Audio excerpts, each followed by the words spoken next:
ይቅርታ አድርጊላት፣ እኔ ይቅርታ አድርጊላታለሁ ነው ያለችኝ። እና የእሷ መጽናናት ከየትም የመጣ ሳይሆን ከእግዚአብሔር የተሰጣት ነው። ለረጅም ዓመታት መጽሐፍ ቅዱስ እንኳ አይፈቀድላትም ነበር። እዛው አገር የታተመ ከካናዳ ኮንሱላቶች ውስጥ ተሰጥቷት ነው መጽሐፍ ቅዱስ እንኳ ያገኘችው። እና እስራቷ ቀላል እስራት አይደለም። ኢትዮጵያ ውስጥ እንዳለ አይነት እስረኛ አይደለም። it is totally different። እናም እንግዲህ የቤተሰቡም የሀገራችንም ሰው ክርስቲያን፣ እስላም፣ ፕሮቴስታንት ኤቭሪባዲ የተለያየ ሃይማኖት ተከታይ የማናት ልጅ ሳይል ብሔሯ ማን ነው ምንድን ነው ሳትባል ነው ያዘነላት እንደ ኢትዮጵያዊነቷ። አሁንም የሰው ሁሉም ጸሎት ለሀገሯ ያበቃታል። እኛ በእግዚአብሔር ተስፋ አይቆረጥም። አይዞሽ፣ እግዚአብሔር ያንን ቀን እንድናይ ያድርገን። አይዞሽ፣ ራስሽን አጽኚ፣ አጠንክሪ ራስሽን።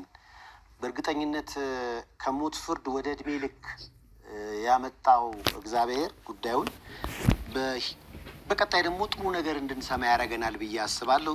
ንጹህነቷ ነፃ ያወጣታል ብዬም አስባለሁ። ስለዚህ እሱን ተስፋ ማድረግ ነው፣ ራስሽን ማጠንከር ነው። በዙሪያሽ ያሉትንም ሰዎች አንቺ ጠንክረሽ እንዲጠነክሩ ማድረግ የተሻለ ይመስለኛል። አቢ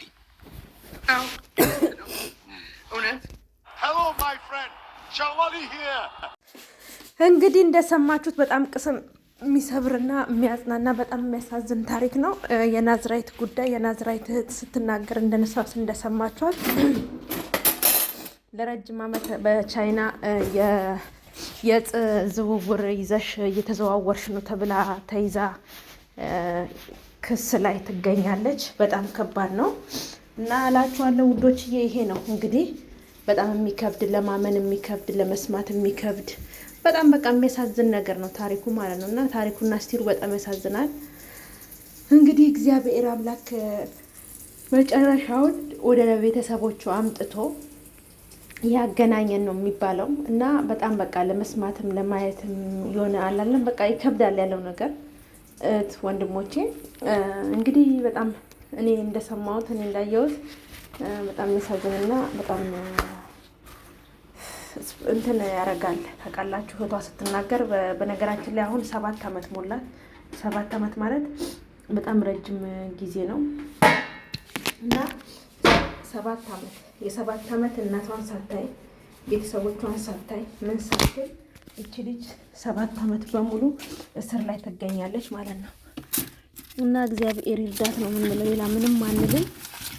ፈጣሪ አምላክ ይርዳት። በእውነት ፈጣሪ ይርዳት ነው የሚባለው አይደል ቡዶችዬ? የሰው ልጅ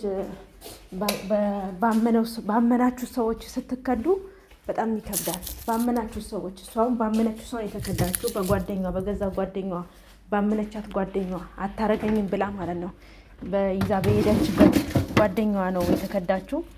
በጣም የሚከብድና የሚደብር ለማመን በቃ ብቻ ለማመን በጣም የሚከብድ ነገር ነው የሰማነው ያየነው እና ይደብራል። ላችኋለሁ ውዶችዬ፣ ሰላማችሁ ብዙ ትርፍርፍ ይበልልኝ እያላልኩኝ ማለት ነው። ይህ ነገር ሀገራችን ላይ እግዚአብሔር አምላክ ሰላሙን ያምጣልን እና መዋረድን መፋቀርን ያድለን። እኔ እንደኔ ከእውነት የምለው ማለት ነው እና የሰው ፍቅር ይስጠን።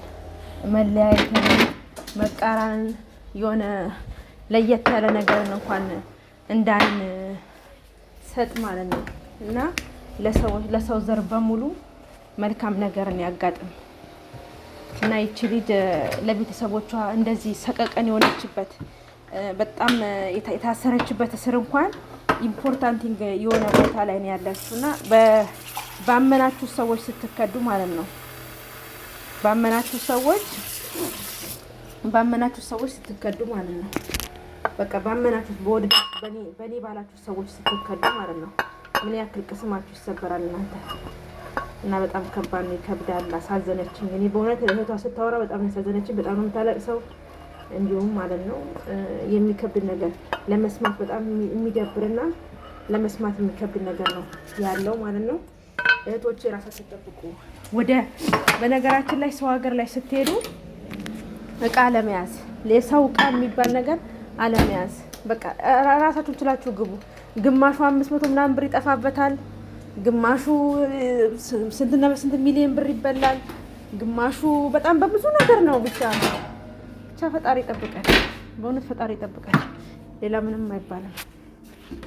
ፈጣሪ እሱ ይጠብቃል። የሱ ጥበቃ የለየን ነው የሚባለው አይደል ውዶችዬ? ስለዚህ ራሳችሁን ጠብቁ፣ ራሳችሁን ተንከባከቡ፣ ራሳችሁን ጠብቁ፣ ራሳችሁን ተንከባከቡ። እግዚአብሔር ይጠብቃችሁ። በጣም ይከብዳል ለማየት ለመስማት፣ ለምን ለማለት ራሱ በጣም የሚከብደው የልጅቷ ነገር እላችኋለሁ። እንግዲህ እህቷ እንደተናገረችው ሰምታችኋል። እና የሚከብድና የሚያሳዝን በጣም ቅስም የሚሰብር ጓደኛ የዚህን ያክል ሰው አትመኑ። ሰው አለማመን። እኔ አሁን ሰው አላምንም፣ ከምር ሰው አላምንም።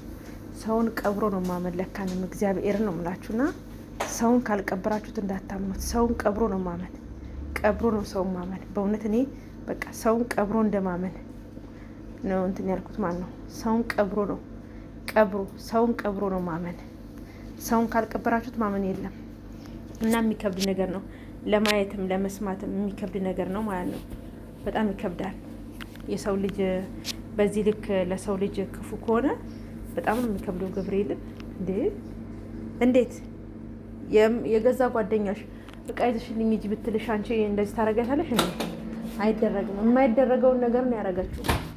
እና ናዝርዬ እኔ ወደ እግዚአብሔር ይርዳሽ፣ እግዚአብሔር ያግዝሽ። በጣም የሚከብድ በቃ እኔ እንጃ ምን ቃላት ነው የሚያጥረው። በጣም ያሳዝናል ያለችበት ነገር ሁኔታው ምን እና እግዚአብሔር ያግዛት፣ እግዚአብሔር ይርዳት ነው የሚባለው። ሌላ ምንም አይባልም። ልጆችዬ እግዚአብሔር ያግዛት፣ እግዚአብሔር ይርዳት ነው የሚባለው በሰዎች ዘንድ። ያው እኛ ሰዎች ነን፣ ፈጣሪ ያግዝሽ ነው የምንለው። ከፈጣሪ ውጭ ምንም አንልም።